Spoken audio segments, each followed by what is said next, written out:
The existence of ground foraging bats in New Zealand is also threatened.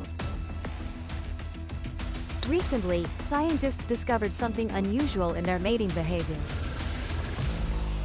The unusual behavior of short-tailed bats is called lek breeding.